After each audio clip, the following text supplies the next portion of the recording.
I need to say something clearly. This is not an attack on anyone's faith. And this is not me trying to argue with people who believe differently. This is me explaining why Sunrise exists and why I had to rebuild my child's learning foundation from the ground up. Because before there were modern schools, before there were lesson plans, rubrics, and standardized tests, the first curriculum many of us ever received was a sacred text. And sacred texts do something powerful. They don't just tell stories, they shape identity.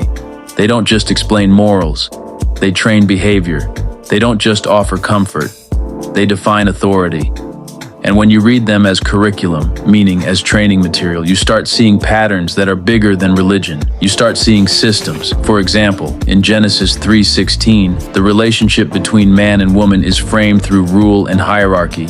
When a child grows up absorbing that as the way the world is supposed to work, it quietly teaches power. It teaches order. It teaches who leads and who follows. Then you see passages like 1 Corinthians 14:34 and 1 Timothy 2:12, where women are restricted from speaking or teaching in spiritual spaces. Again, whether someone believes these verses are inspired or not, the outcome is the same when they're taught without context. They normalize silence. They normalize limitation. They normalize inequality. And that matters to me as an educator, because education isn't neutral. Every curriculum teaches values, even when it claims it doesn't. Then there's the question of fear and control. In Exodus 25, the idea of punishment extending through generations is presented as part of the moral order. And in Exodus 20:20, fear is described as a tool to keep people from wrongdoing. So when you teach these passages as a child's foundation, what gets planted early is not curiosity. It's caution, it's compliance, it's the belief that fear is a necessary teacher. But Sunrise is built on a different understanding, that emotional safety is what makes learning possible, not fear. Then we have verses that are not abstract at all. Exodus 21:20 speaks in legal terms about beating enslaved people and how punishment is handled. And Leviticus 25:44 explicitly permits owning enslaved people from surrounding nations and passing them down as inheritance. Those are not metaphors, that is human ownership written into a system. And historically, that is exactly how it was used, especially against black people, to justify slavery as moral, not criminal. When I say the first curriculum was written to regulate, this is what I mean. Then you see passages like 1 Samuel 15:3, which commands total destruction, men, women, children, even animals. That is conquest language.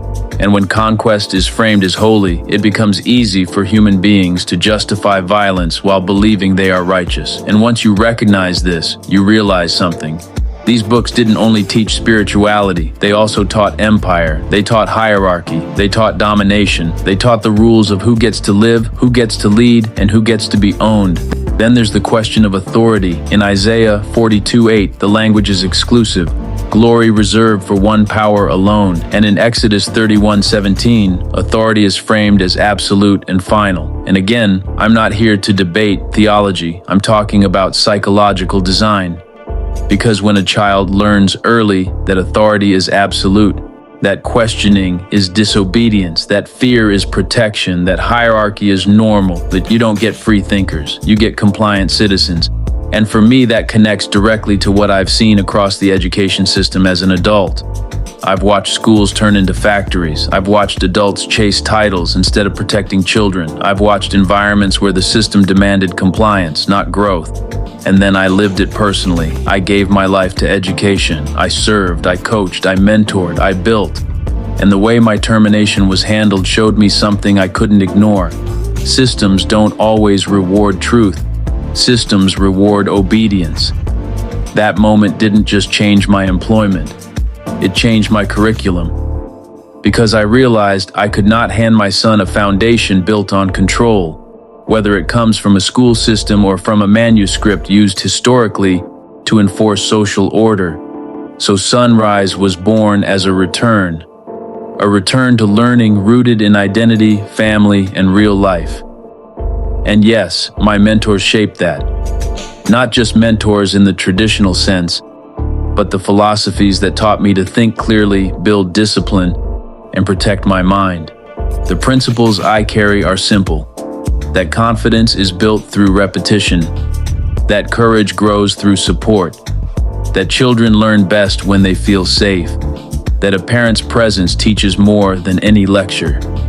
That family history is not decoration, it's foundation.